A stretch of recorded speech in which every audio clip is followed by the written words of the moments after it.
friends, welcome back everyone, welcome back to our second broadcast of the night. Welcome to day 7 of the WTL 2023 Winter Code A.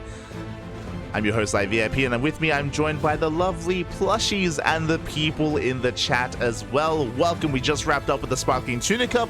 We just crowned our new Sparkling Tuna champion, and now we're here to crown our Code A champion for WTL. Now, for those wondering, the seeding is done. Well, the seeding is done. The placements are done. We have our top 3 teams that are qualified for Code S. That is going to be the KWANGDONG Freecs, Mystery Gaming, and Matcherino Esports. But they're still going to be playing for seeding, and they're still going to be playing for prize money as well to determine who makes it in as number 1, number 2, and number 3 in Code A. Matcherino Esports, they are waiting in the finals, in the grand finals of this event. Meanwhile, we're here to determine who faces Matcherino Esports in those finals. Is it going to be KWANGDONG Freecs or is it going to be Mystery Gaming? Oh boy, it is going to be one or the other. Up first, we have Stats versus Nanami. I did see someone mention it earlier. Predictions, by the way, are open. Predictions are open in the chat for how you think this series is going to turn out. It's a best of 2, not a best of 3. Bear that in mind when you are placing your bets.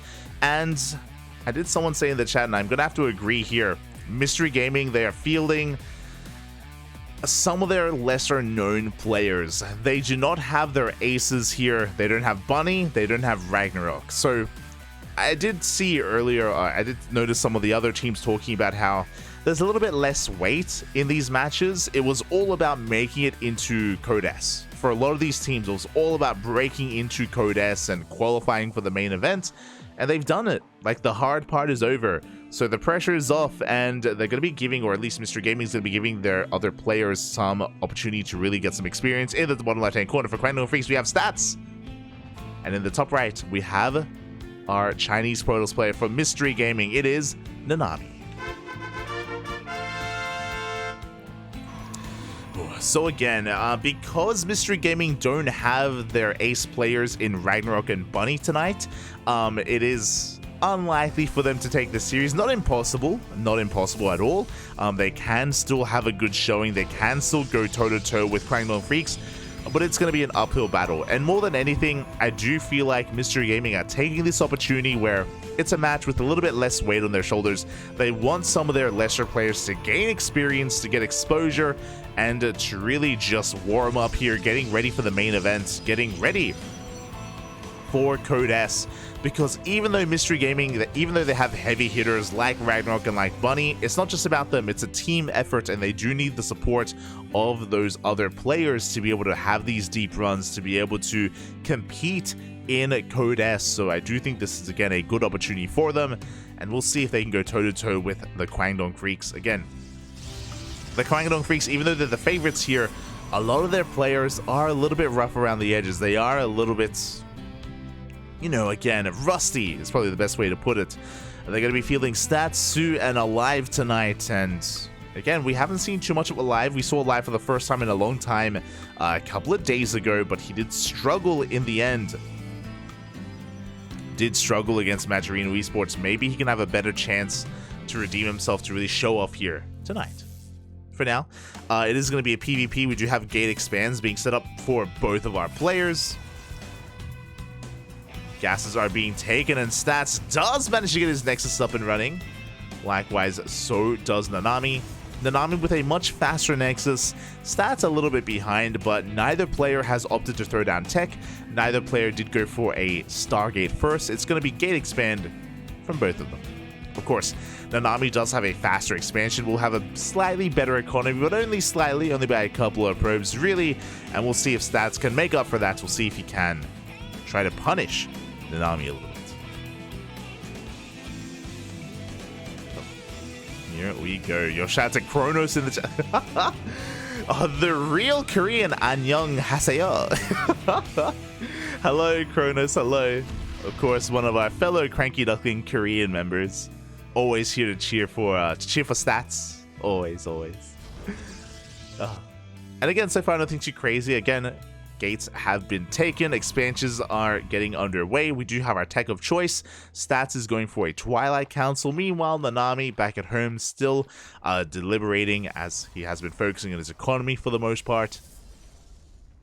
He's just getting himself up and running. Going to be a little bit assertive here. Moves out with his first 2 Stalkers up the ramp. But alas, we have the high ground, and Stats should be able to hold on without losing too much. Takes a couple of extra hits by these Stalkers. Will lose the probe as well. Oh, these sentries taking a lot of hits. Nanami doing quite well with these first 2 units. Causing a little bit of chaos. Shouldn't get too out of hand. Shouldn't get too out of control. We can see Stats is able to force us back eventually. Do have hallucination moving out across the map. We do have a cancel on that shield battery. Solid force field, but Nanami will escape with his Stalkers. Good trades overall here from Nanami. But he can't. He has to be careful to overstay his welcome, because we have a big warp in, and yes, Stalkers have arrived. We focus down 2 of the Stalkers of Nanami, and despite having a good start, loses 2 Stalkers. That is a rough trade for our red Protoss player. A rough moment here for Nanami. We'll have to back off, give up map control. And Stats immediately with that map control takes the 3rd base. So does our red Protoss player as well. So they're both keeping up with each other so far, neck and neck, when it comes to the economy at least. Nanami does have a slight worker lead. That is because the expansion was faster for our red Protoss player. We did mention that earlier, and that is reflected when it comes to the worker count overall. We're getting into robos, forges. So far, again, both players are going along the same lines. They're going into mass blink Stalker production. Going to be heavily reliant on Stalkers. Behind this, we can get into Charge, of course, eventually into Immortals. But for now, blink Stalkers. Number 1. Oh, Meisenhower in the chat. The number 1 Sue fan. We should be seeing some Sue later on. True, true. We'll get there. We'll get there.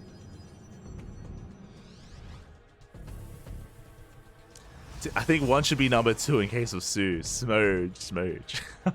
Hey, look, okay? Sue, he broke the curse at the end of his career, okay? Copium. Hi. As we're getting into this. Again, Blink is kicking in. We got 1-1 on the way. Sorry, +1 for both players on the way. Stats is already going to be mixing in and incorporating some of those Immortals.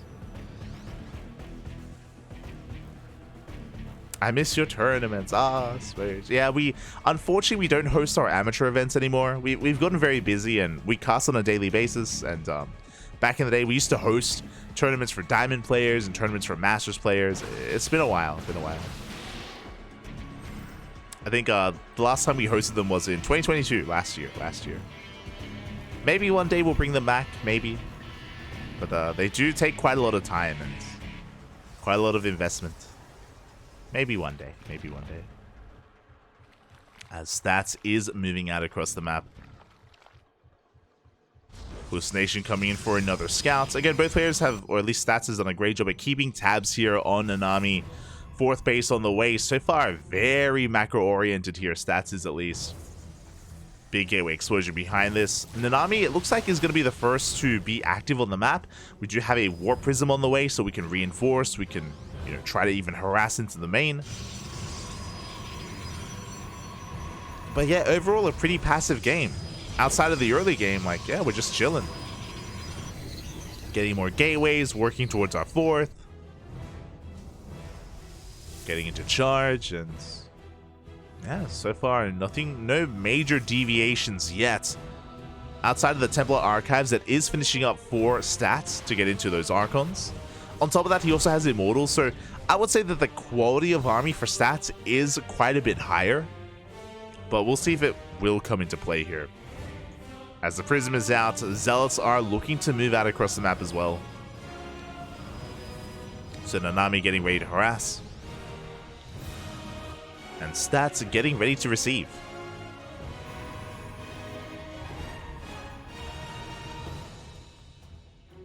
See in the chat, has anyone started casting some of the GSL qualifier games? We do plan on casting the GSL qualifiers. We just haven't had the space in our schedule to do so. But I'll check our calendar this week, and we may be able to do it during the week, like maybe Tuesday or Wednesday. We'll try to squeeze it in. as we do have the drop being completely shut down. Stats, oh my god, even getting a kill on the Prism. Big pick off here for Stats. He doesn't have to worry about a backstab, doesn't have to worry about a counterattack. He can focus on the main fight. He's bringing everything together. Meanwhile, Nanami is rebuilding and replacing that War Prism.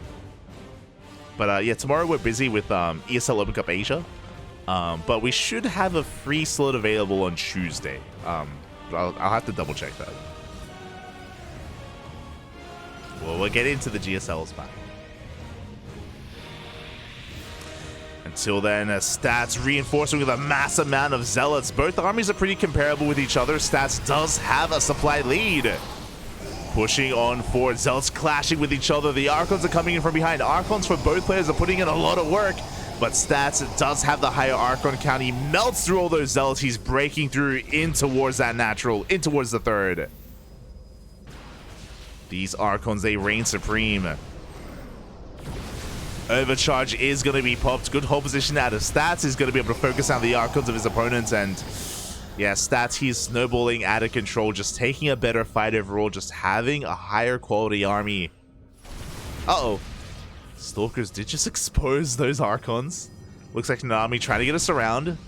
Trying to come in from behind. But Stats just has too much momentum going his way. Again, it wasn't anything too fancy, just straight up macro play, but we can see here he's just out-positioning his opponent. Zealots, they flood in towards that natural. Nanami trying to collapse on the main army. Comes in from behind. But alas, he just doesn't have enough. He doesn't have the numbers. Not in this mirror matchup, and Stats is going to snowball out of control. He gets every single worker in the mineral line, and 19 probes go down. And Stats takes game number 1. GG gets called. Oh, GG. And again, just a very straightforward game there from Stats. Nothing too fancy, nothing too crazy. Both players just getting up into their third bases, into their fourth bases. We saw Nanami commit to going for the War Prism harass. If you remember, it got completely shut down. On top of that, Nanami was behind when it comes to the Archon count and when it comes to the Immortal count as well. So maybe the Immortals aren't as impactful, but especially those Archons. Stats with the higher Archon count, he took a dominant fight initially, cleaning up all those Zealots. He was able to force his way up the ramp and snowball out of control from there. So yeah, really good positioning and really good just engagement from Stats overall. Nanami unfortunately fumbling the ball a little bit towards the end. And with that, Stats takes game 1, but that is only the first game. It's a best of 2. On a map like Altitude, a later, more standard game like that, a more passive game makes sense. On a smaller map like Royal Blood, I expect some aggression. And here we go. In the top right-hand corner of Royal Blood, for the KWANGDONG Freecs, we have Stats. And spawning in the bottom left-hand corner, we have the Chinese Protoss player from Mystery Gaming. It is Nanami. For those wondering how this format works, it's a best of 2 and the loser picks. So Nanami did go straight for this map as game number 2, straight for Royal Blood. It is a smaller map, shorter rush distance.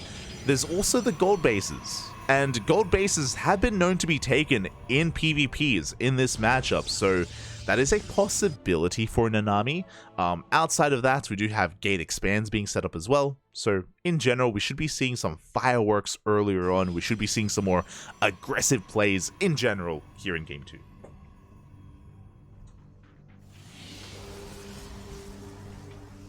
Oh. Here we go.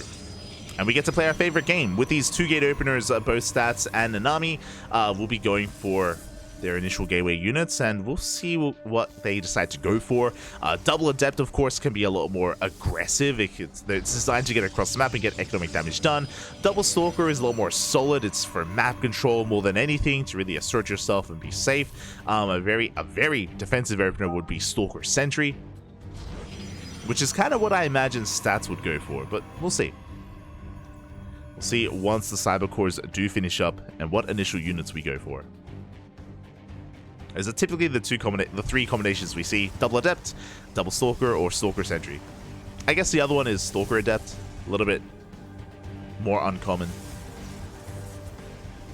As the Cyber Core is done, and here we go. shouldn't be too much of a surprise. Nanami is going for double Adepts, so again, because this is his map of choice, it makes sense for him to be the aggressor. He's going to be moving out with his Adepts. His goal here is to bypass these Stalkers. I mentioned earlier that double Stalker is for map control, is to just really solidify yourself here in the early game, and of course 2 Stalkers will win out in an engagement. In a head-to-head battle, 2 Stalkers will take down 2 Adepts, but the Adepts could try to go the long way around. They could try to sneak out across the map, get behind those Stalkers, and get into those bases. Ooh, Nanami going to be delaying his expansion here, going for a Stargate as well. So it's going to be Oracles alongside... Sorry, it's going to be Adepts alongside Oracles.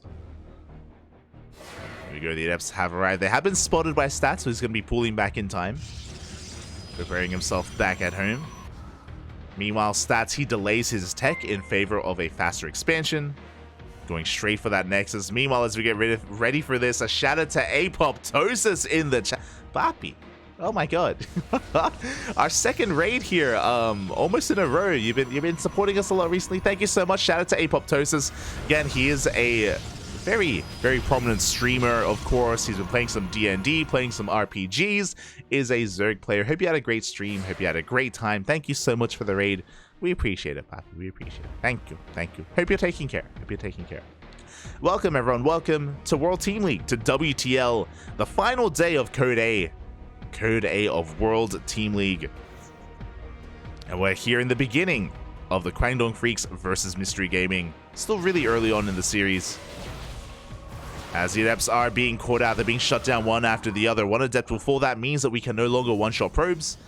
The Oracle is making its way across the map, but it was spotted by the units in the center of the map. And yeah, this Oracle does no damage. Stats, the Shield of Ire. So far, staying true to his name. He's been able to keep up here with the Adepts, with the Oracles. They haven't done any economic damage at all. Adept will shade into the main, but it's only a single Adept. Gets 1 probe. Oh, can he get 2? 2 probes for an Adept. It's something. Better than nothing, I guess, but Nanami was looking for more damage. Again, Nanami did delay his own expansion in favor of all of these more aggressive units, and it just hasn't really paid off for him. Behind this, we have a bit of a gateway explosion. 2 more gates are on the way. So Nanami is going to be delaying his 3rd. Double Oracle heading in towards that natural. Does catch 1 probe, but takes quite a bit of hull damage. Hallucination Scout does confirm the production that's on the way. Does confirm the 4-gate blink from Nanami. So this is looking like a 2-base all-in from our Red Protoss. Stasis Trap is thrown down. Upon seeing all these gateways, Stats reacts with a Robo. With that Robo, he can make up for his Stalker deficit, and he should be working on Immortals. Immortals, they do a great job at just going toe-to-toe with a higher Stalker count army. And Nanami has a choice to make here. He knows he got scouted. He knows that the jig is up, and he's not going to have the surprise factor available. So Nanami could expand from here. Could go for a faster 3rd, especially recognizing and knowing that Stats is still on 2 bases. And there we go. A 3rd is on the way. So I do like this from Nanami. Just going to be expanding. Meanwhile, Stats, consistently scouting with these hallucinations. Is going to be checking an eye. If I'm not mistaken, I think Stats did get eyes on the 3rd. I think he barely caught wind of it. Back at home, he's working on his own 3rd base. He's building up his Immortal count. Again, he's aware that he's going to be down in the Stalker count, so his Immortals will help him with that. A much more defensive style here from Stats. And so far, he's been able to keep up. So far, he hasn't really lost too much at all. He has a worker lead as a result, and the pressure is still on Nanami to pull Stats apart. He's going to be testing the waters here at the 3rd. Oracles are being chased down by the hallucination. We do have 2 Adepts, and 2 Adepts do one-shot probes. There is a lot of potential here for Nanami, as he's shading in towards the main. Catching Stats a little bit out of position, and probes are going down at the same time. Oh, the Oracle will fall. But 4, 5, 6 probes falling in the main. At the same time, the Stalkers do hit the 3rd, and Nanami is successfully pulling Stats apart. The 3rd base taking a lot of hits. It looks like the 3rd will not go down, but we get 9 probes. And one Adept does survive as well. Oh. As the Oracle almost goes down. And Nanami doing a great job here, now taking a worker lead. Even in bases, ahead in workers. Really nice stuff here from Nanami, and it just goes to show the power of two Adepts. Two Adepts, they can just annihilate a mineral line. That's how unforgiving a PvP can be at times. And back at home, Nanami working on his first Robo Templar Archives charge for Chargeal Archon. Nanami just has to focus on maintaining his lead and getting away with it, extending it. Just has to be careful not to lose too much in the process. Meanwhile, the pressure's on Stats to come back. Now, we do see that Stats, with Chrono Boost, of course, has been able to recover economically, has caught back up, but had to spend a lot of resources on probing. And as a result, his Gateway Explosion is delayed, his tech is delayed. You can see that he's still working on his Templar Archives. And Nanami has a lead. Does have a lead. Now, this will still come down to the fight. We saw that in the previous game, Stats, he was able to, in a way, outposition, have a higher quality army. We'll see if that's going to be the case as, oh, Nanami's going for the kill move. He's up 20 supply. Stats in the midst of expanding and taking a 4th base. Nanami committing here to a 3-base push. Can he break Stats here and now? Stats barely has any Zealots. Does have those 2 Archons. Does have a decent defensive position here. Has 2 shield batteries and an overcharge. And there we go, overcharge is popped. Nanami trying to collapse on this army. Getting on top of the Immortals, but the juggling up is not good enough. 1 Archon goes down. Sorry, 1 Immortal goes down. And Nanami, again, is trying to break through on the right-hand side. Even the Oracle comes into play. A big snipe on the Prism. And Nanami, has he done it? Has he broken the 3rd? Oh, it's looking close, but it looks like he barely has. The Archons putting in so much damage into that mineral line. 14 probes go down. And it looks like the lead that was gotten earlier was too much. GG gets called, and Nanami fights back, putting a point on the board and tying it up 1-1. Oh, GG. GG, well played. People didn't have faith. They saw the lineup of Mystery Gaming, and they're like, there's no shot. There's no way they take the series. Well, so far, Nanami proves wrong, as he does go toe-to-toe with Stats, and that series will end in a 1-1 score. Really well done by Nanami. Again, there was a lot of pressure. There was a lot of pressure on Nanami to get damage done.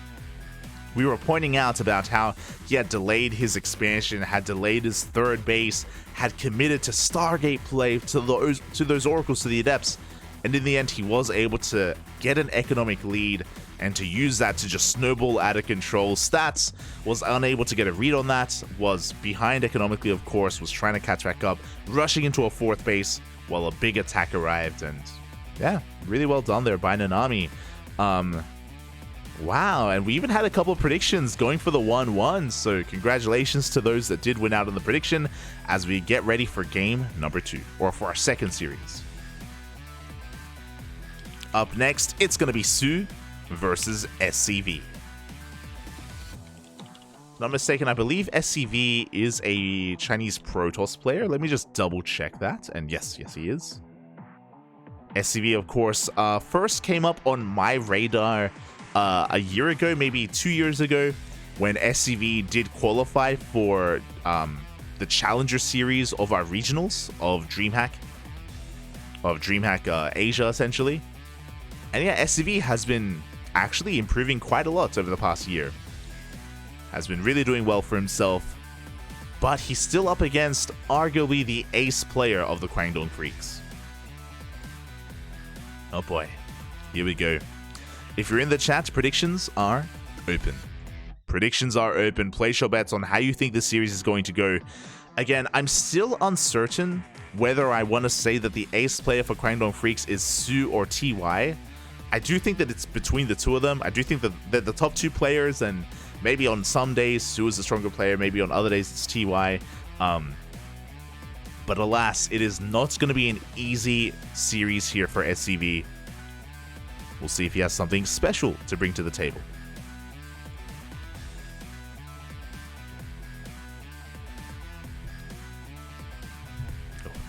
Here we go.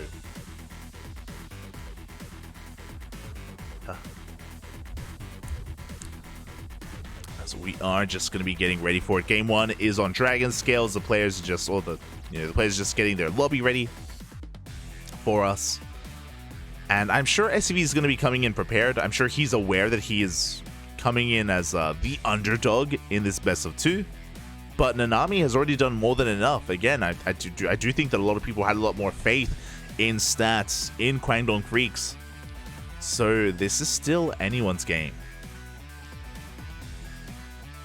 Anyone's game. For those wondering, after Su versus SCV, it's going to be Alive versus Lemon, which I'm also looking forward to. I'm a big fan of Lemon. We cast a lot of Lemon on this channel.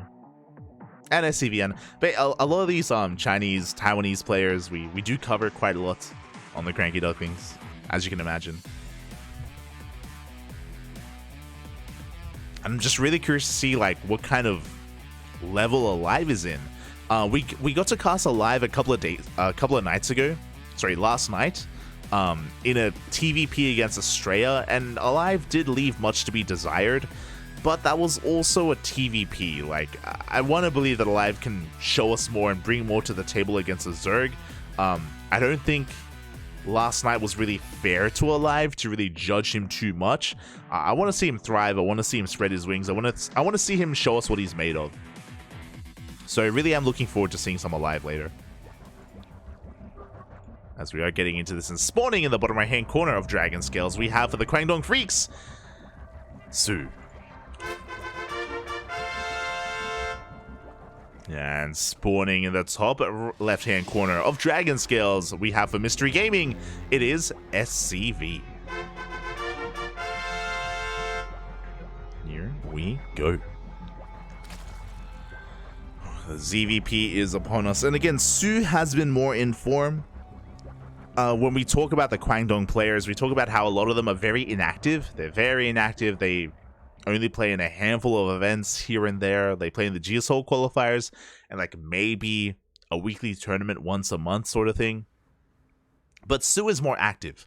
Su is probably the most active player on the KWANGDONG FREECS.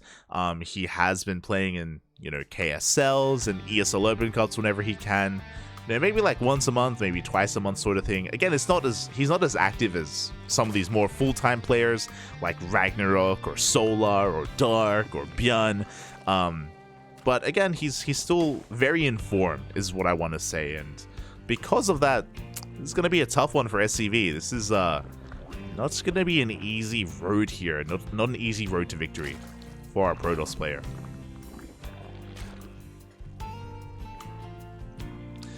And so far, it is going to be a gate expand from SCV. Likewise, a hatch gas pool from Su. So very standard openers all around. Su was forced to take the unnatural natural. He opted not to go for a 15 hatch or even a 14 hatch. So in the early game, Su is maybe going to be a little bit more vulnerable to something like a Twilight Council opener, but only by a little bit. So there is potential for SCV to maybe get some damage done earlier on, maybe be a little bit more assertive in the early game, especially on a map like Dragon Scales where the rush distance is a little bit shorter. Can be more in the face of your opponent.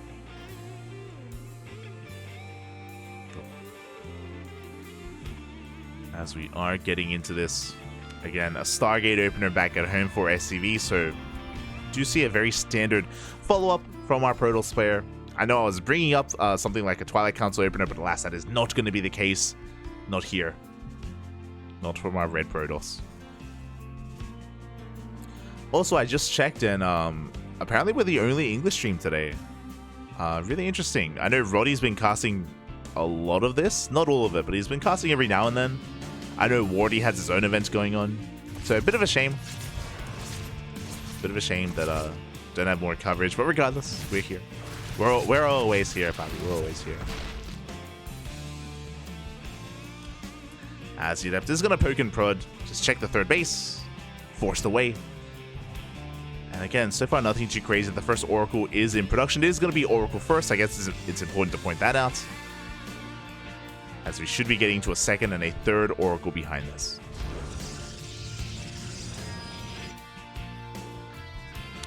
And so far, Su's done a great job at just maintaining his map control, maintaining his drone count as well. He has queens split up between his bases. No spores yet. Again, just going to be relying on queens for the time being to make sure he keeps his economy safe and sound. And we can see that there's no fast Twilight Council. We can see that SCV is just working towards his third. Also, the name SCV totally isn't confusing that he's playing Protoss. God, I'm shaking my head. You know, at least Probe gave us a raid earlier, and again, much love to Probe. And at least like he's consistent. You know, Probe is Protoss. SCV, I feel like should be Terran. Not gonna lie. Aye. As the first two oracles are looking for some more damage, trying to catch some transferring workers if possible. But so far, the natural base is barren. There are no drones to take advantage of, and the oracles are forced back.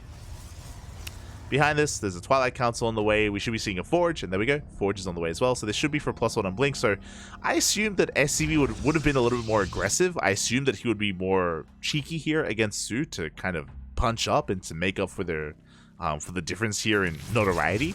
But so far, I'm impressed that SCV hasn't done anything special. He's going toe-to-toe with Su, or he wants to go toe-to-toe with Su. He's playing straight up. And we'll see if he can do so.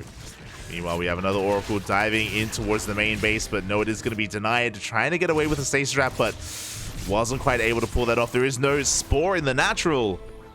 3 drones go down for quite a lot of hull damage, and SCV will recall the hell out of there.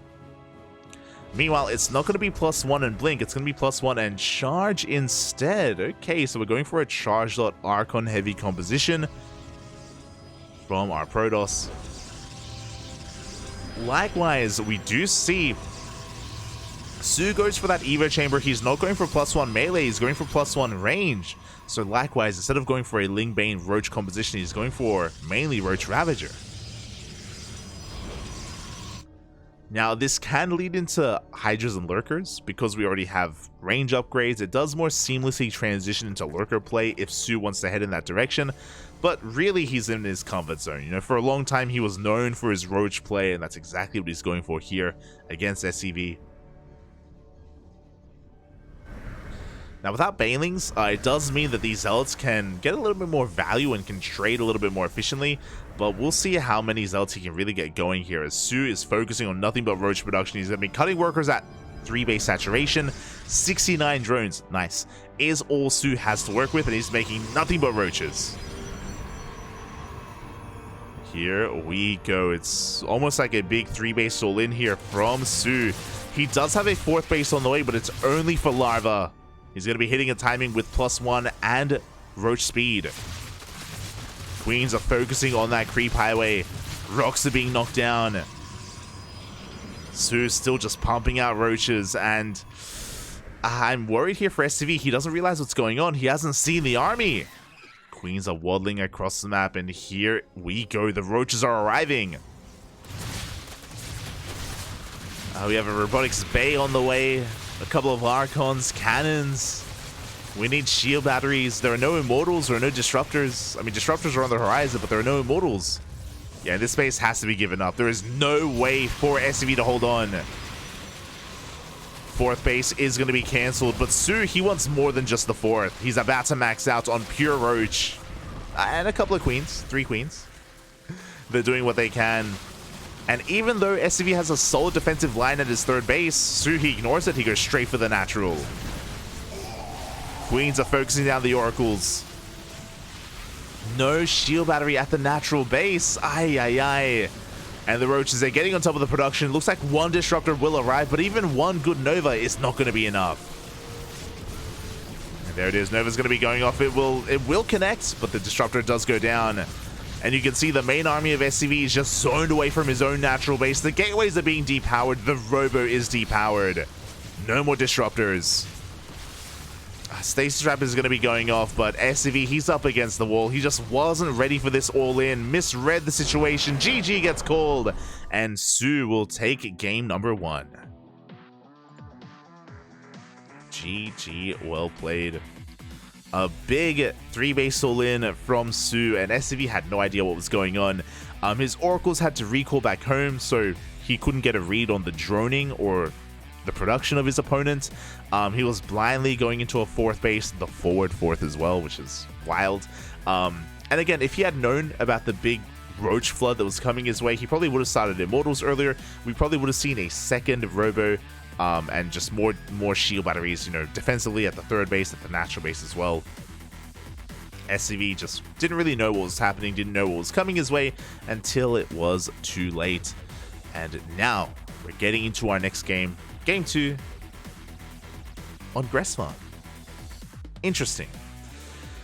Interesting choice here from SCV. So a larger map compared to Royal Blood. Because of that, I'm feeling that he wants to be going for a more defensive style, more longer game. I'm curious. Again, I was really surprised in Game 1 that SCV wasn't too assertive, he wasn't too aggressive, and that may continue to be the trend here in Game 2. He may just want to get up to 4 bases, he may just want to get into, you know, like 4 bases, 6 gases, double robo production. He wants to play StarCraft. And here we go. In the bottom right hand corner, we have his opponent leading the series 1-0. It is Su. And in the top left, we have his opponent for the Mystery Gamings. It is SCV. 4-team Mystery Gaming. And yeah, I mean, you can be defensive on Gressfarm. I mean, there are a lot of bases to be taken, but the initial base layout is a little bit spread out. You can be vulnerable, especially 2 3-base all-ins. Like that mass Roach style from Su can work as well on Gressfarm. We have seen it before, I'm sure we'll see it again. So I do worry a little bit for SCV. He does have to be a little bit more adamant when it comes to scouting, when it comes to getting eyes on what Su is up to. I'm sure now he's on notice. He's like aware of the potential of Su and what he can go for and how aggressive he can be. I'm sure SCV is going to be, again, a little bit more wary of his Zerg opponent.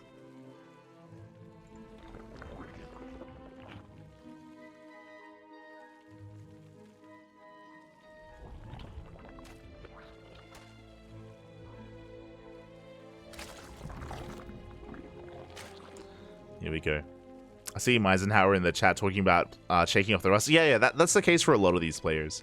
I guess I'll reiterate this because I know that Meisenhower is a fan of Su and he wasn't here earlier. But that's why I think it's really important for the KWANGDONG Freecs to make it into Code S. I'm really excited to see not just KWANGDONG Freecs, but also Mystery Gaming qualify for Code S of WTL. Because kind of like for Pro League back in the day, this means that these players have something to practice for and something to play in every week.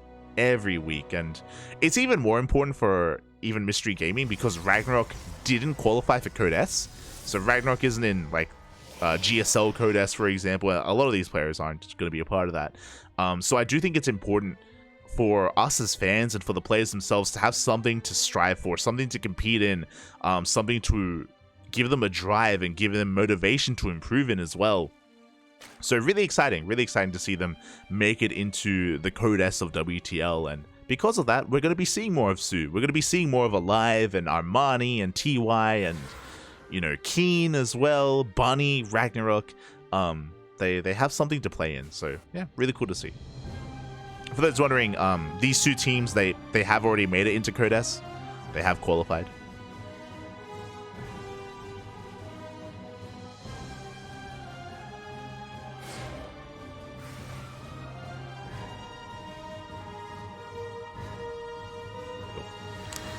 But outside of that, here we go. We're getting into our openers. Once again, going to be another Stargate opener here from our Protoss player from SCV. He's moving out with his first couple of adepts. Going to be threading a shade towards that natural, but Su is in position. He is here with his queens, with his lings. Oh, a big shout out to Chileno Singaporean in the chat for the 500 bits. Thank you so much. We need incentive for the cast. Oh, no, I didn't need no incentive. I'll be here anyway. We're always here, Papi. We're always here. Thank you so much, though. I appreciate it, Chileno. I appreciate it. Thank you for the bits. Thank you. Always appreciate the support. As we're getting into Our next game, so far nothing too crazy, nothing too fancy. It's been a standard opener here from our Protoss player. Oracle does dive in towards that third. Is going to get 1-2 workers as well, but oh, that's a lot of hull damage. It barely will escape. Not quite worth it, to be honest. 2 drones is nice and all, but the Oracle does limp away. Behind this, at least SCV is able to get his third base up and running. We have our second Oracle hitting the field. And we'll see what kind of direction SCV goes from here. Again, I imagine he's going to once again try to solidify himself on 3 bases. There is no third Oracle, which is interesting. So we're going to be cutting Oracles a little bit earlier on.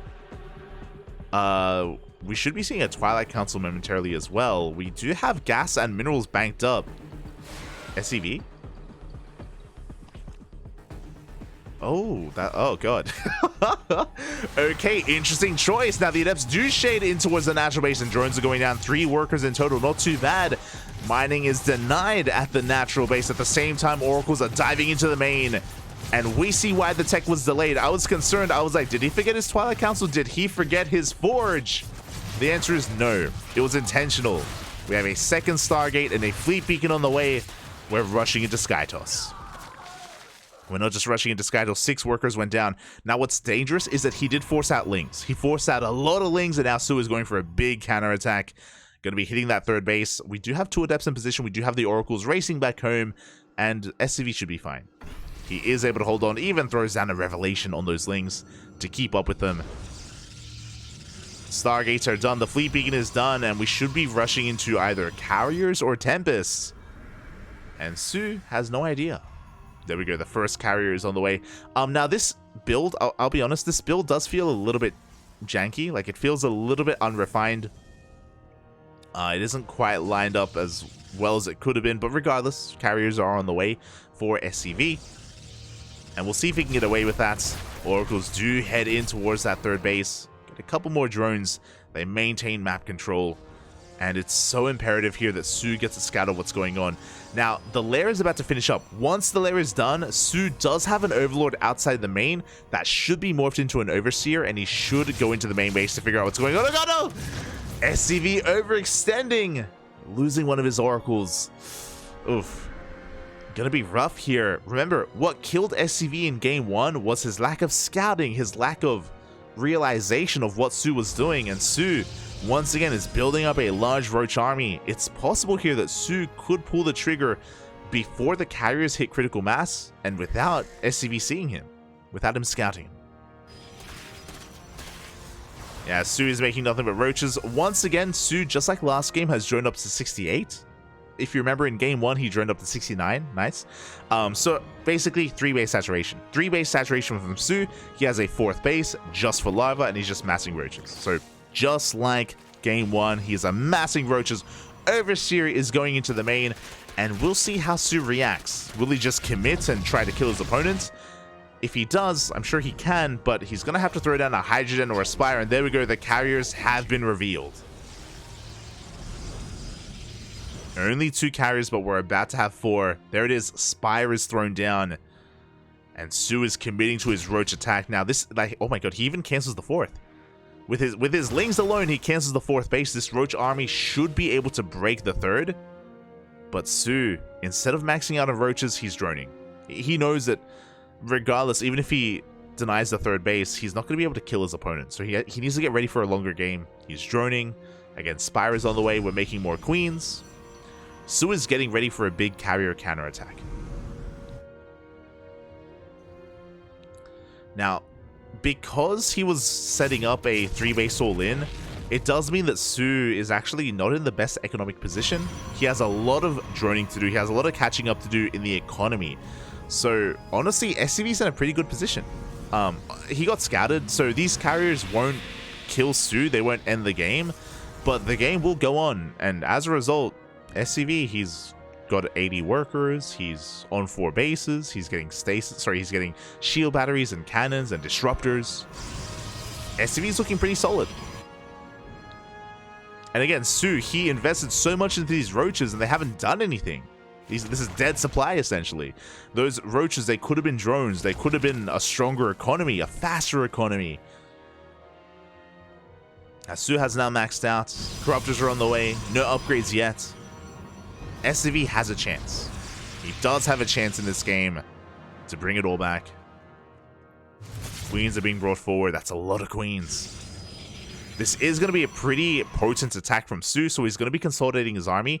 Now, Su may not have too many corruptors. He has 11 corruptors, but that's why we have queens. The queens are here to transfuse, to keep these corruptors alive, to be able to snowball out of control and kill SCV here and now.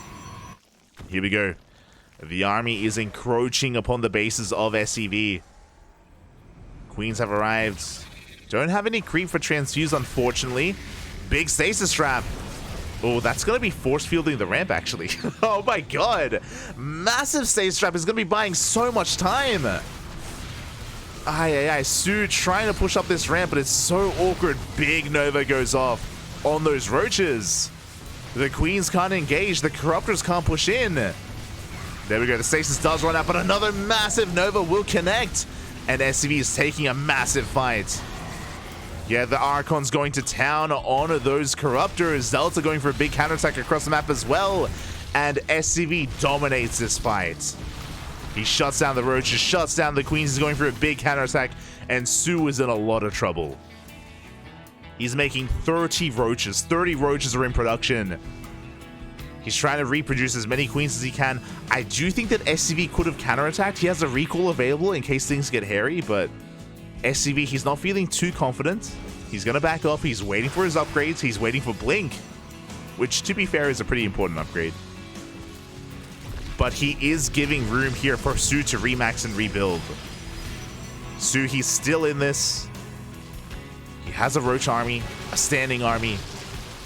Corruptors are diving onto the carriers. This time, the Archons are not in position. The carriers are looking that much more exposed. Disruptors are exposed as well. They get focused down one after the other. SCV really fumbling the fight here as he loses 2 of his carriers. But it looks like SCV may still have too much. Stalkers are being warped in to defend. Another carrier is going to go down. At the same time, a big Zealot run by 15 drones go down to the Zealots.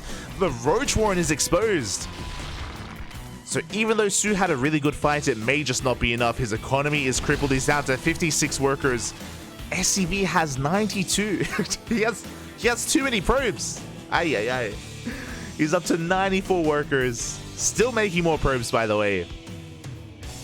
But again, he had a really rough fight. So to wind it back a little bit, his Archons weren't able to protect his carriers from the Corruptors, and his Disruptors overextended and they exposed themselves. So that was like the best fight that Su could have hoped for. Like, everything went right for him in that fight.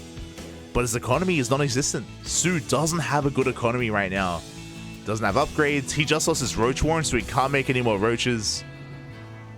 Su is in a lot of trouble, and again, I do think that SCV is being a little bit too tentative. I think he's respecting Su a lot, and because of that, he's giving Su time to rebuild his Roach Warren and rebuild his roaches. But oh, we have Zealots in the main.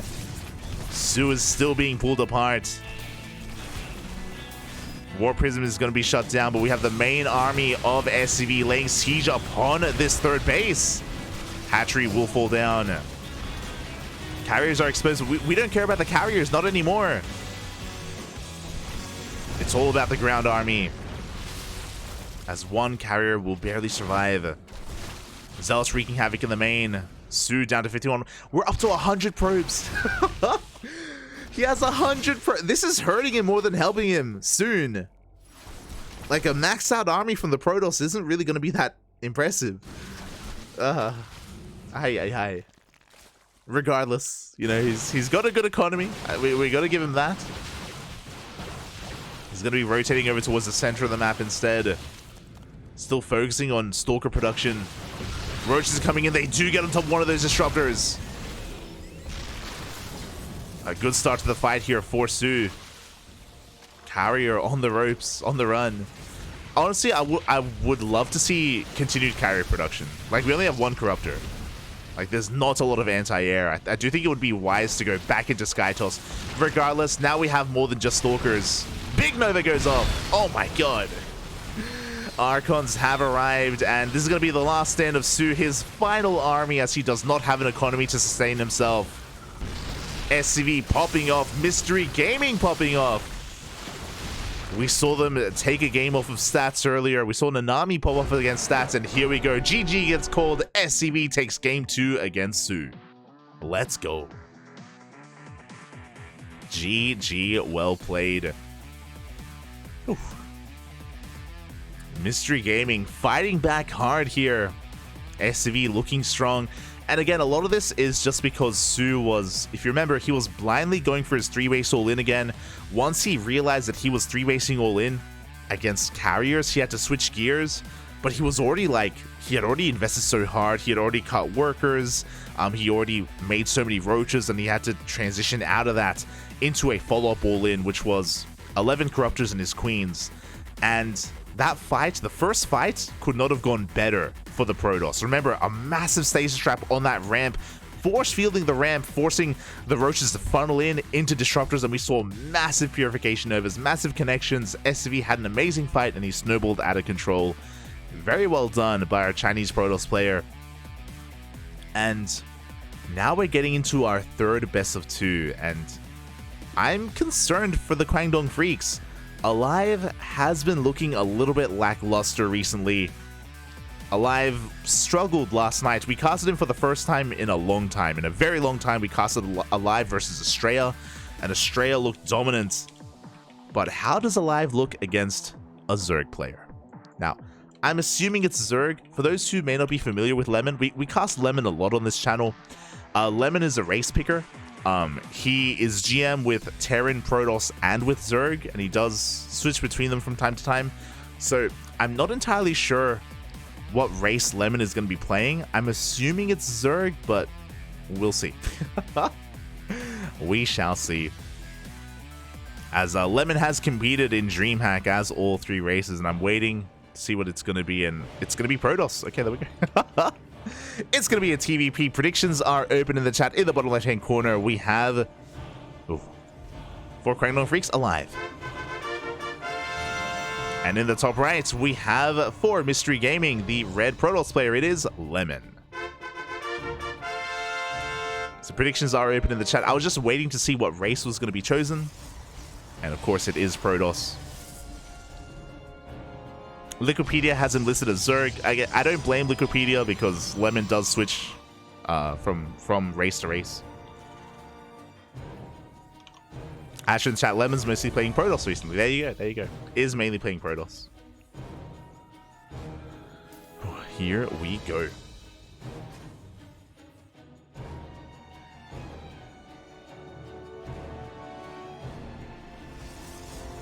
And yeah, from here we're getting into our final best of 2 here of potentially the final best of 2. Oh yeah, sorry, final best of 2 of the series.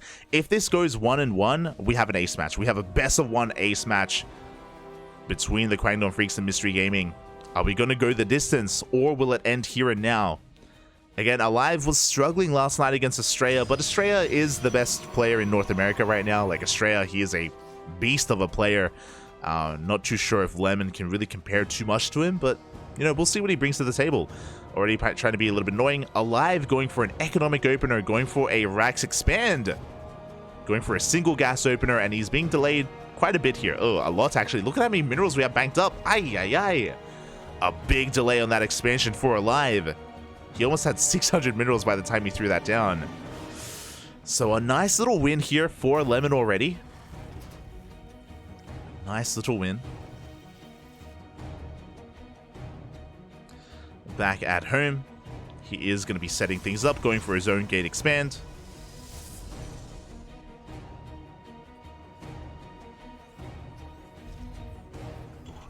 And we are getting into our PvP. Now again, I do wish that Lemon was a little bit more active in GPO.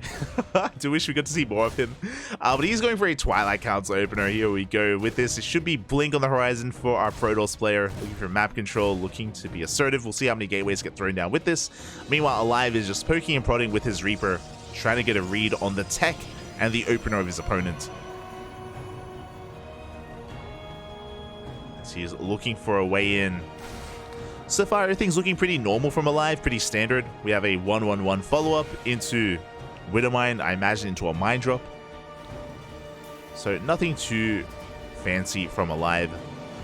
The mine drop doesn't just allow him to get economic damage across the map, but it also allows him to scout the main base and get a read on what Lemon is up to. As we do have that second Widow Mine on the way. Meanwhile, the Reaper dips into the natural, looking for a probe kill, and he will get one probe. Very nice pick off from Alive. As he is just setting up his, I'm sure, 3-1-1 setup. Second Rax is on the way. Medevac is coming out, and the mine drop is soon to be upon us. If I'm not mistaken, the Reaper didn't get into the main. Ooh, and the Adept gets into the main base of Alive. Ay, ay, ay, a little bit late there on those depots. Adept gets a full scout of the production, gets into the mineral line, is going to disrupt some of the economy. Doesn't get an SCV yet, but okay, he's going to get one. One SCV will go down. Good scout, good pickoffs here from this one Adept. Meanwhile, the Reaper does just dive straight into the main, and he will see the Twilight Council. So at least finally Alive is aware of what's going on. And it's only going to be a 2-gate Blink opener, so very economic out of Lemon. Only going to be 2-gate Blink Stalkers. With this, it means he's not going to be too assertive, he's not going to be too aggressive, he's going to be taking a faster third instead, so very economic from our Protoss player. Widowmine drop is coming in, is going to be spotted by the Nexus, and can Lemon react in time? Uh-oh. Uh-oh. No reaction! No reaction! No! Very late reaction. Mine shots are going to go off. Big connection. 6 probes go down. A very good start for Alive. Oof. As he confirms that he's in no danger. Because it's a 2-gate opener, there's no real big threat of a big counterattack. And he's able to cripple the economy of Lemon as well. Not just that, but he even keeps one of those Widow Mines alive. At any moment, if Lemon isn't paying attention, this mine can come back in. He can get another shot off. Meanwhile, Lemon, he's slowly getting into his third base. Robotics Bay is on the way. Charge as well. He's taking up further, soon to be into Colossus. A cute move here from Lemon. He gets into the main with 2 Stalkers. We mentioned earlier, because of the low gateway counts, Lemon doesn't really have too many units to work with, but I appreciate that he's making the best out of a bad situation. He gets 1 SCV, cancels the depot. It's something. And he needs to do whatever he can here to get back into this. At the same time, Raven is getting ready for some auto Tartaras.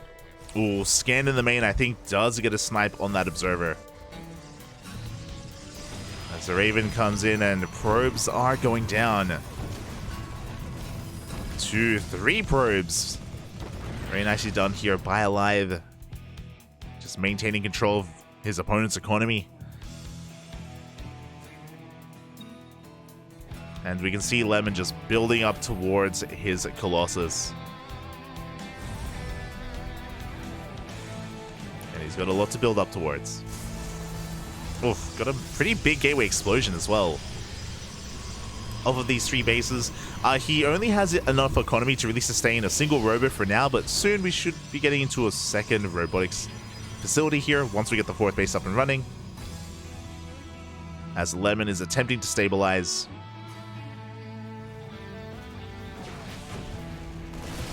As he works on that though, we do see Alive just building up his forces. More Marauders. There's no 3rd base from Alive either. Bear that in mind. So he's going to have quite an intense army. Marauders, tanks.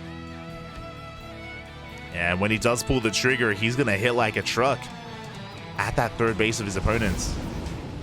Interesting. Okay, he's going to be going for drop play instead. Oh, he's going to be setting out a double drop towards the left-hand side. His main army towards the right. Or just staying at home even. And we'll see what Alive can get done. Yeah, there we go. The main army is moving out on the right-hand side. There is no 3rd base. Alive being very committed here with his attack. Lemon is trying to get into a longer game. Alive is cutting workers at 47 and committing here to a 2-base all-in. Ooh, medevacs are being focused down. 1 medevac will fall.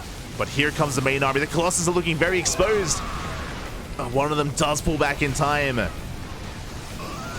Now, these Colossus are doing quite a lot, actually, but bit of an overextension. We trade a tank for a Colossus. Zealots are coming in to reinforce, and there may not be enough to protect these tanks. The tanks are going down. Good target firing on the Colossus once again.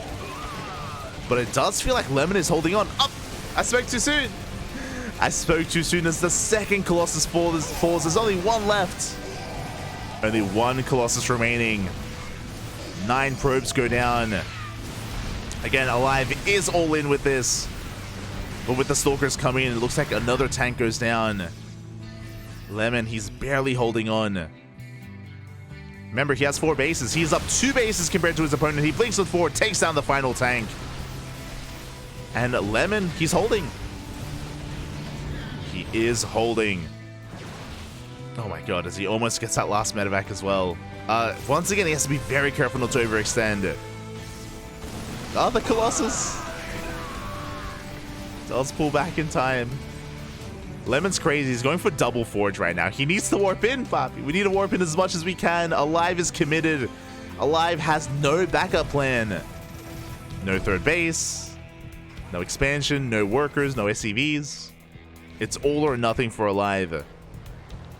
I mean, I guess he could pick up and land his main. I guess that is available to him, I guess. As Alive, yeah, he backs off. He throws down a second eBay and an armory.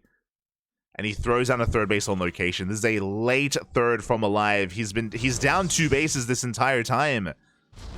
The goal here for Alive was to end the game, and he wasn't able to do so. And now, Lemon, he's going to get out of control. Azella Rama is coming in. He's looking to cancel the third. We can't see it, but the third base is flashing right now, and that's a big cancel. Ay, ay, ay. Alive is in a lot of trouble. He's still 2 base all in, Papi. Still no third base. Still very committed.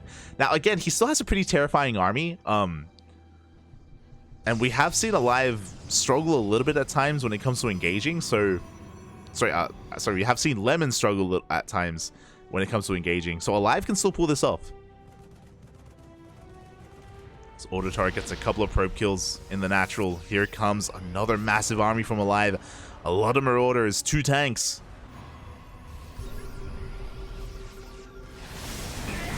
Oh my god, an insane Marauder count.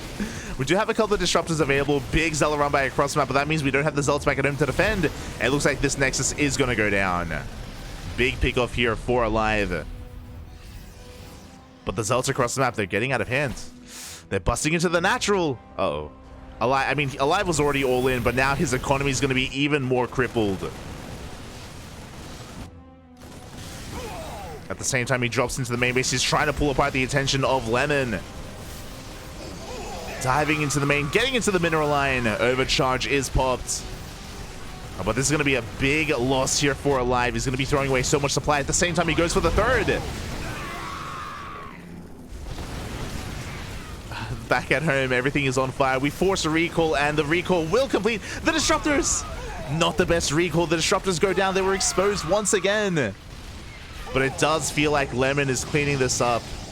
Lemon is going to be taking a lead in this series. He takes down the Marauders. He annihilates the economy of Alive. And Lemon, he's stabilizing for the most part. He is stabilizing. Yeah, he has units back at home to defend. He's got a base towards the north. And Alive, there's no way out of this. He's down to 17 SCVs. He's got a handful of units here and there. But they're being hunted down. GG gets called, and Lemon takes game number 1. Oh, GG. Oh my god, Papi. Mate, Mystery Gaming, they're popping off tonight. I remember people were being critical. I myself, I was coping a little bit. I was saying, like, you know, Mystery Gaming, they're not fielding their ace players tonight. They're not fielding Ragnarok. They're not fielding Bunny. They're allowing their B teamers a chance here to thrive and to get experience and to, you know, get some exposure. Nah, mate, they're here to win. They're here to take the whole thing, Papi. Let's go. Both Nanami, SCV, and now Lemon as well, taking maps off of their Korean opponents. And Lemon is one game away from taking the series for his team for Mystery Gaming. Oh boy, here we go. Alive has been struggling here. We saw him last night against Australia. Things were also looking rough for him then as well. And yeah, Alive, he needs to bring it back. He needs to settle on down and really tighten things up here in game 2. Otherwise, the series is over. The series will end. Oh boy. If Alive takes this game, then we will go to the ace match. We will go all the way to that best of 1. But can Alive pull it off against Lemon? Can he do it? And he may not have known who Lemon was before, but he knows now. He knows, papi. Aye, aye, aye. Again, a 2-base all-in on Ancient Cistern was a bold move. I do think that it can find more success here on Dragon Scales. I do think this is a better map for it, but we'll see. We'll see what Alive has in store for us. We'll see what he decides to go for, and how our players change up their play styles here on a different map.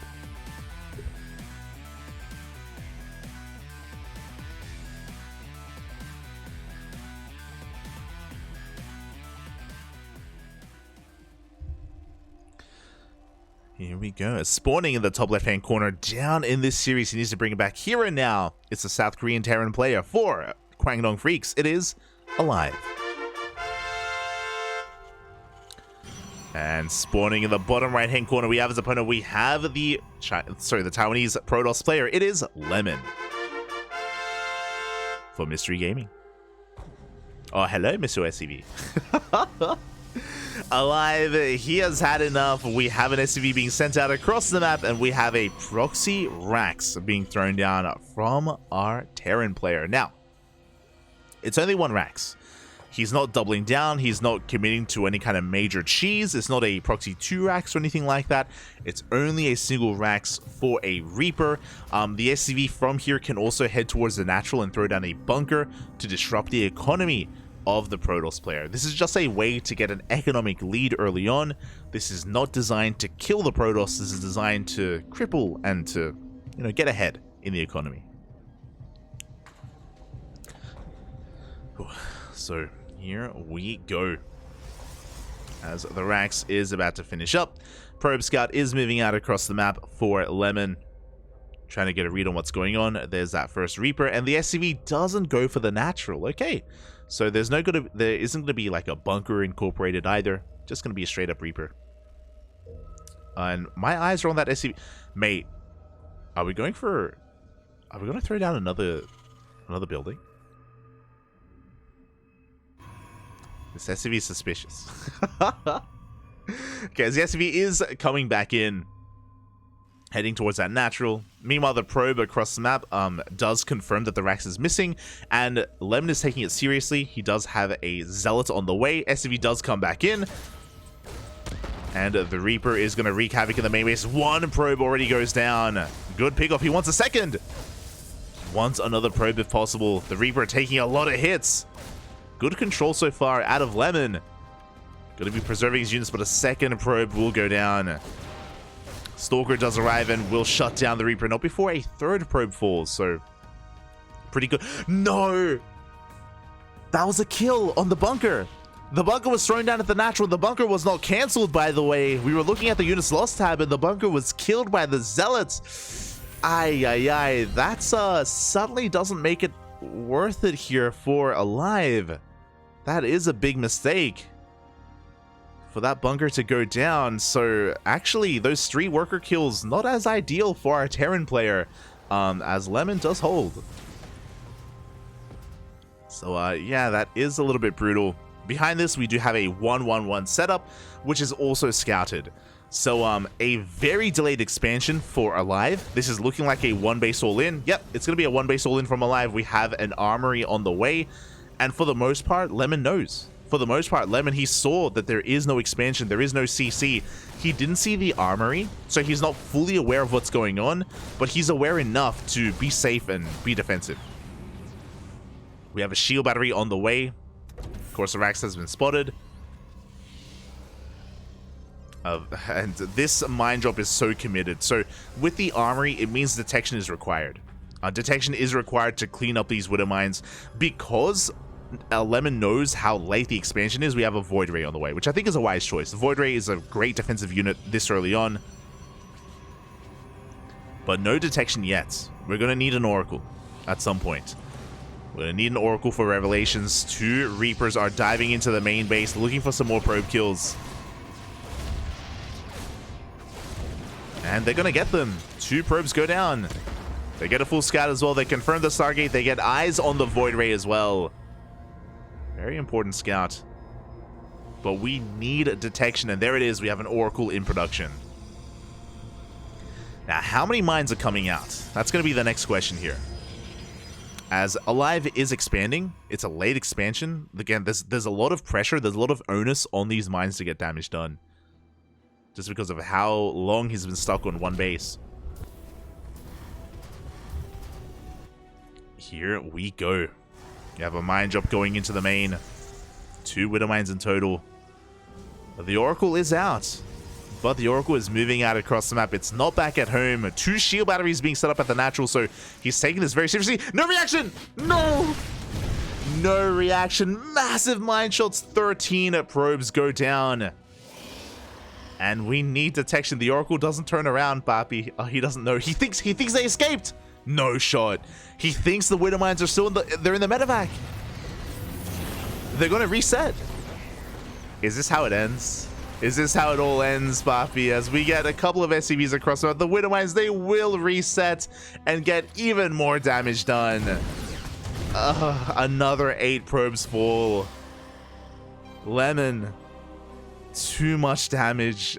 He does come back home with his army. He's racing back home. He has to rebuild the Oracle because he just lost it. Now, he does have a couple of gateway units. Can he make something happen here at the natural? There's a bunker. We have SCVs to repair. We have a Cyclone as well. Alive should be fine. Oh, no. Again? No shot. These Widow Mines, they may have just won Alive the game, by the way. On their own, I think they've killed more than 20 probes. What was it, like 13, then 8, then 5? Jesus. On their own, these 2 Widow Mines, they've just kind of, they've secured such a solid lead here for Alive. Again, initially, when it came to the first mine drop, it looked like 11 thought that the mines evacuated. That's why he didn't see them, and he just misread the situation. Oh, and we're not done. We have another mine drop coming out. Alive just getting further and further ahead. His natural may have been delayed, it may be late, but you know what? It's perfectly fine. He has a worker lead. 3rd base is on the way for Lemon. But it may just be too little too late. As Alive is coming in with another mine drop. There is a Void Ray in position though, so hopefully this time Lemon is able to react and able to defend against it. I mean, there's not much to kill here anyway. It's fine. Like, there's nothing left, Papi. There's nothing left. Aye. Only 2 probes this time. But we will need another Revelation. And it only catches one of those mines. The other will get away unscathed. And here comes the main force of Alive. He's just consolidating his army, getting ready to push in towards the natural. Now, there are 2 shield batteries at the natural, but honestly, Alive, he could just go for the 3rd. He could just contain his opponent, to be honest. Like, he doesn't have to break up or break into the natural base. Oof. As an overcharge is going to be popped. Lemon has to try to commit to a fight here, but alas, he takes a massive anti-armor missile to the face. Void Ray taking a lot of hits, auto turrets are thrown down, and Alive is breaking the natural. Boys have to be pulled, but it's too little too late. There's too much firepower, too much Terran, and we are going to the ace match. We are going all the way to game 7 off of the insane mine drops. GG gets called. Alive ties it up 1-1 all around. We have an ace match. Let's go. Let's go, Papi. Let's go. Again, like Lemon, he had a piece of the puzzle. Remember, like, he saw how delayed the CC was. He had 2 shield batteries at the natural. He went for a Void Ray first. He was getting ready for a 1 base all in. unfortunately, he wasn't ready for something like an armory mine drop like that. An invisible mine drop, and yeah, it straight up just won alive the game. Won him the game in the end. And now the question becomes, who comes out as the ace? Who is going to be the ace player? Who's it going to be? Oh boy. This is going to be a tough one. I'm going to say Su for Kwangdong. I feel like Su makes the most sense. Su is the strongest player so far on their team.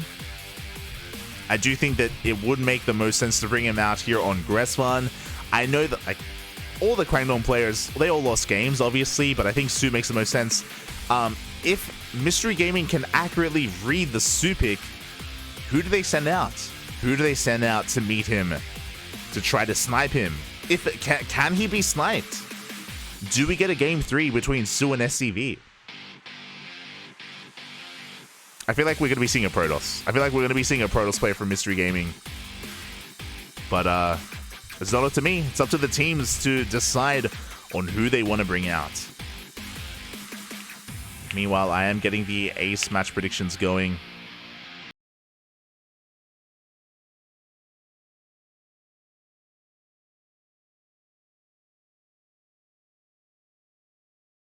So, if you're in the chat, get some predictions. You know, who do you think is going to come out as the ace player? Who do you believe is going to come out for both the KWANGDONG Freecs and for Mystery Gaming?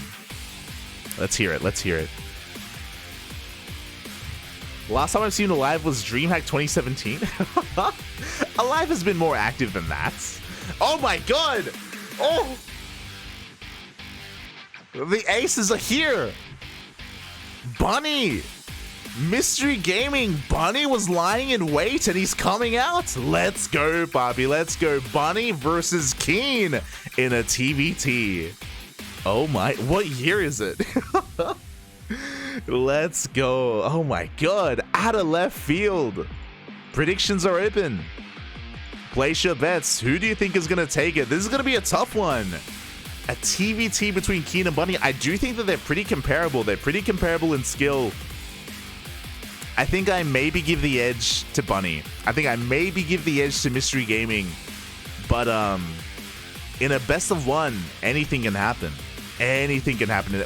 It's a Korean TVT. We could just see them proxy each other. Like, it could just be proxy 2-racks versus proxy 2-racks. It's possible.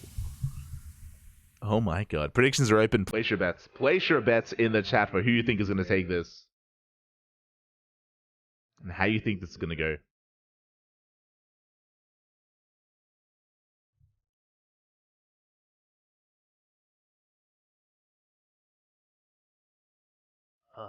Oh my god.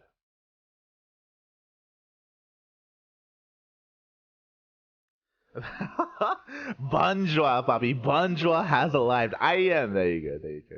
I am. Bunny is one of the top 5 Korean champions. Yeah, Bunny has been looking impressive in GSL. In the previous season of GSL, Bunny was looking impressive. But in the best of one, I would say that Keen has a good chance. Like, obviously, Bunny is more in form. But you could say the same about a lot of what's been happening tonight. We've been having 1-1s across the board. We'll see. We'll see how this does turn out. Keen. Commander Keen, Poppy. Commander Keen. I have a soft spot in my heart for Keen. Keen, he's one of the few Korean players that plays in our tournaments, in Sparkling Junior Cups. Here on the Cranky Ducklings. Back in the day, I used to hit Keen a lot in Elima Leagues. We used to play on a weekly basis back in the day. Beautiful. Beautiful. Keen! Let's go. Let us go.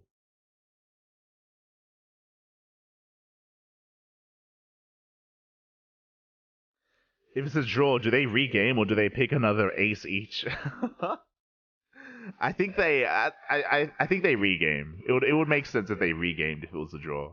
Unlikely for it to be a draw, but technically possible, I guess. Technically possible.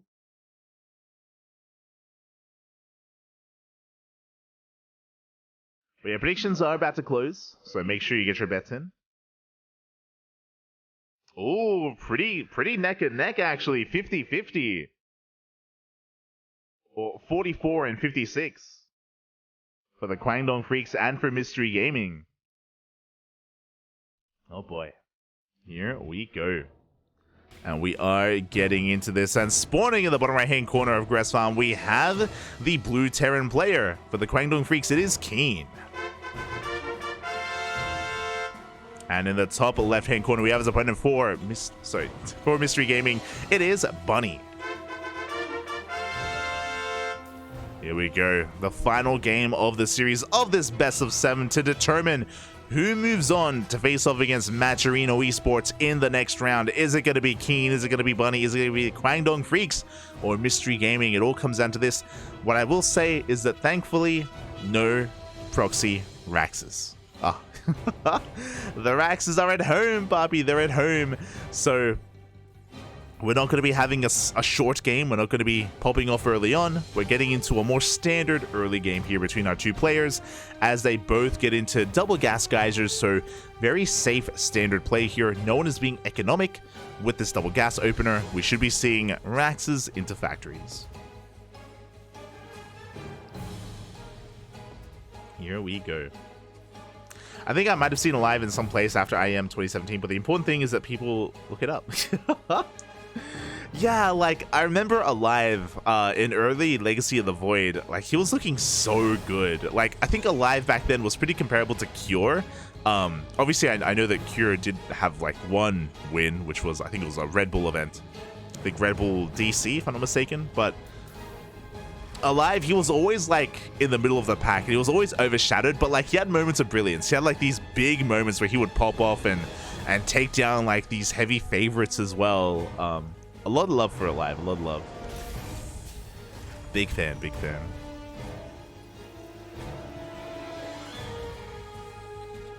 But alas, we have some different Terran players here instead. Oh, do have, of course, our factories on the way. Pretty mirrored build so far, as the Reapers are moving out. It looks like Bunny did kind of check a proxy location first, as the Reapers are going to be avoiding each other, getting across the map, and hopefully going to be delaying each other's expansions, as Keen does arrive, and he will be able to get that building SCV.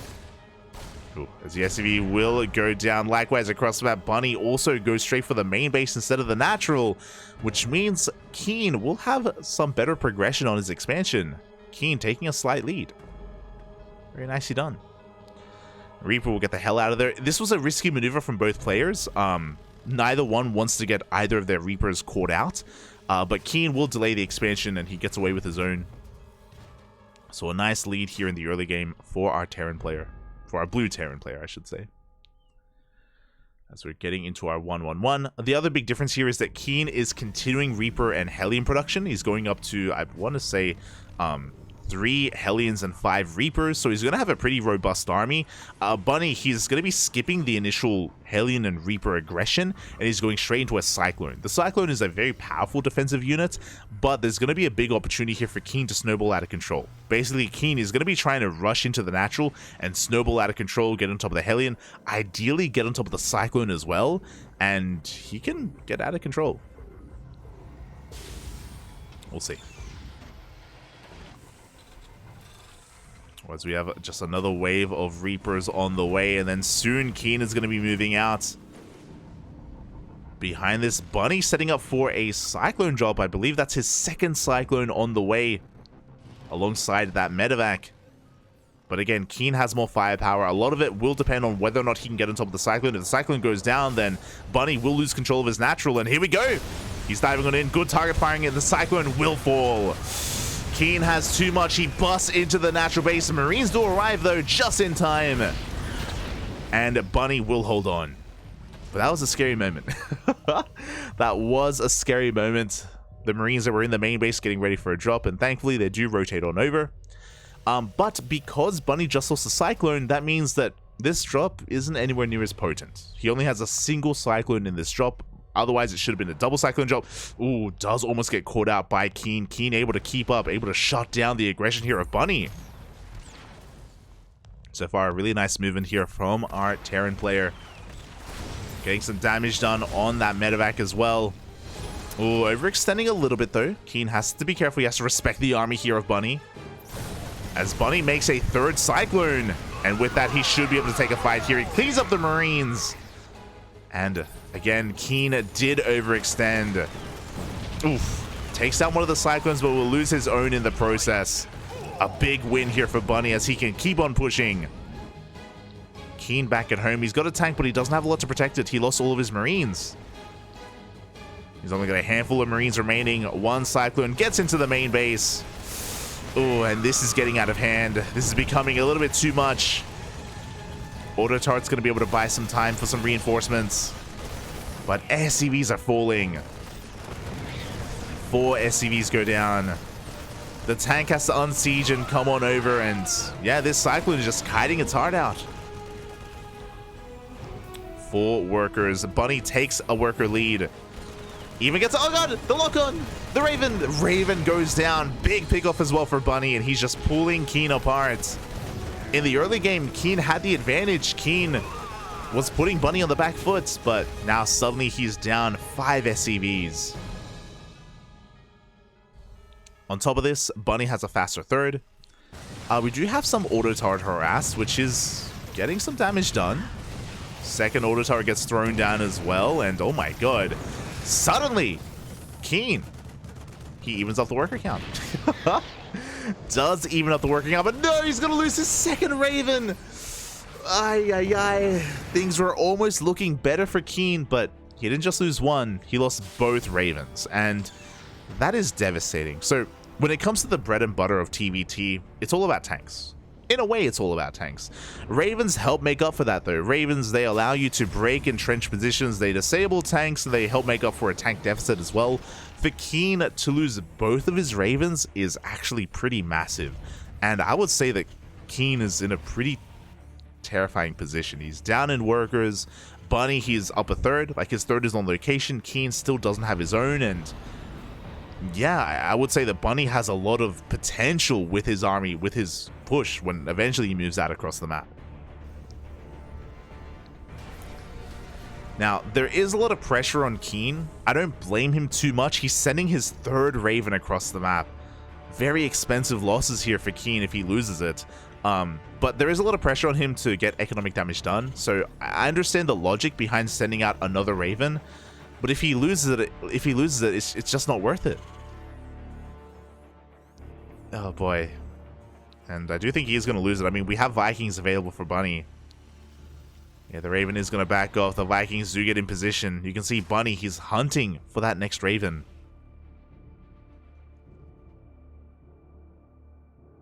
Oof. And Keen has to back off.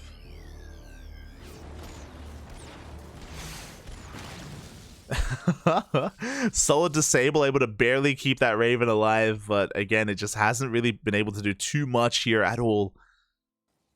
And Bunny is able to take even a stronger lead. He's saturating his third, building up his tank count. 1-1 finishing up for both players at pretty reasonable times. Again, a lot of this game, I think, is going to come down to the first engagement. And I have to give the edge to Bunny just because of his Raven count. Now, obviously, there is a world where maybe Keen is able to outposition his opponents. Maybe he can zone away the Ravens, even catch the Ravens of Bunny, and take a better fight in that way. But the onus is on Keen. The onus is on Keen to make that happen, to force Bunny to make mistakes, to catch him out of position. We'll see if he can pull it off as Bunny is moving out. He's got a solid tank count. He's got Vikings for air control. I believe Keen hasn't gone into Vikings at all. I think he's just been focusing on Marine medevac tank. And here we go. Bunny pushing through the center of the map. The tanks are in position, but here are those disables. And with those disables, there is no tank defensive line. We have a couple more tanks in the back line, but 2 tanks go down instantly. We have more tanks where that came from, and Keen is holding until we see another disable. Bunny trying to edge ever closer. Not quite within range of that third. And Bunny is forced back. Keen holds. He does hold on.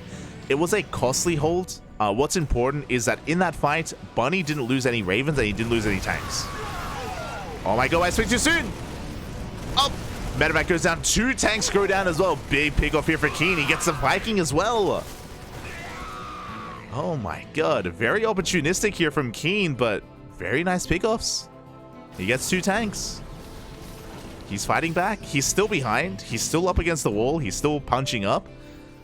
But a nice pickoff nonetheless. It's the beginning. It's the beginning of the comeback. As the Ravens of Bunny survive, so they're going to be able to regenerate their energy and get ready for some more disables. 4th base is up and running for both players. Keen does have a marauding force out on the map. He's going to get spotted by that Marine, forcing a big stim out of Bunny. And Keen is getting back in position. He's actually moving through the center of the map. 5th base is cancelled. Bunny is not turning around. Meanwhile, reinforcements get picked off. Another tank goes down for Keen. Or for Bunny, sorry. By Keen. Again, really nice pickoffs. He's actually forcing Bunny to turn all the way back around.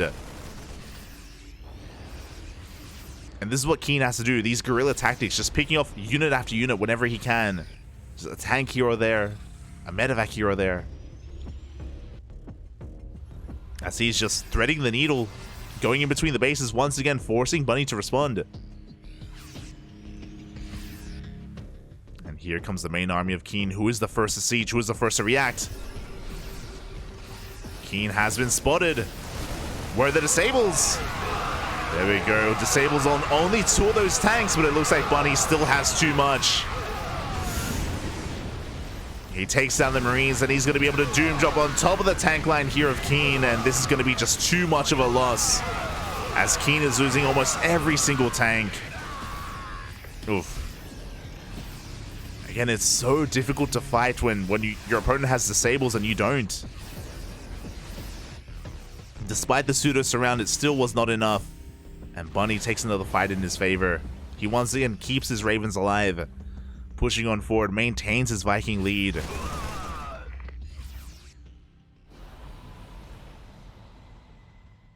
Keen has to back off. It has been very impressive that Keen has been able to fight back as hard as he has. And again, he's still just relying on a very Marine-heavy composition. He's going for another counterattack. Trying to get the 5th base on location. Speaking of, Bunny is in the middle of landing his own 5th in that center base. Oh, actually, that's the 6th base of Keen. Very greedy. Very greedy. As there we go, the center base is under threat. Bunny doesn't care, though. He's pushing across the map. He's going straight up the ramp into the 3rd base of Keen. We're going for a base trade. Bunny looking to break into the natural. At the same time, Keen is sending everything across the map. There are tanks to defend, though, and it looks like Keen is bleeding out too much trying to break in. Yeah, Bunny is base trading with tanks. Keen is only base trading with Marines. Oh, his army is heavily overstimmed. He's getting on top of the production. But again, without tanks, he just doesn't have as powerful of a position. As Bunny is sieging up, camping the production of Keen. Likewise, I guess so is Keen. Camping the production of his opponents, but it does feel like Bunny just has the better army, the larger army. Yeah, forcing the liftoff. Now, Keen did double expand, so he has a 5th and a 6th, technically. So he's got some better mining going on, but he doesn't have any production. He needs to reproduce his army somehow, some way. We have 2 factories in production. 3-3 will not finish. It is going to be denied. Meanwhile, 3-3 still, I don't think it finished either. Yeah, it didn't finish. Though it did finish for Bunny. Aye. So the quality of his Marines are just better. As he's losing all of his Raxes, all of his starports.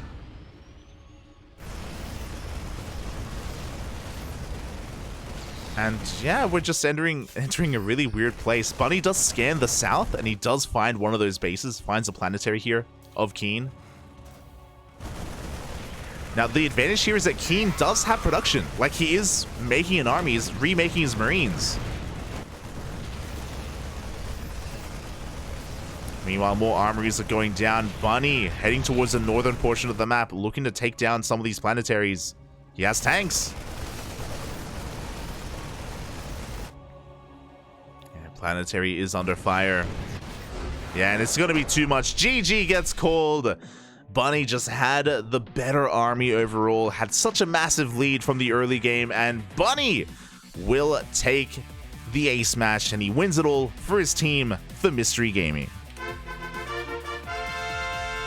GG, well played. Again, early on, we saw Keen fumble a little bit, lose all of his Ravens, and from there on, we saw Bunny just have a massive advantage, an advantage that he never let go of, that he never really let up on, and I was really impressed that Keen was able to fight back as hard as he did. Again, he was trying to create these opportunities for himself, and he was trying to claw his way back in, but alas, it just was not enough. Congratulations to Mystery Gaming as they advance on into the grand finals to face off against Maturino Esports. Here we go. Now, the teams, they need some time. They need some time to prepare, to get their lineups ready, and to get their maps sorted. So we're going to be going on a short break. When we return, we have the grand finals. See you soon. See you soon.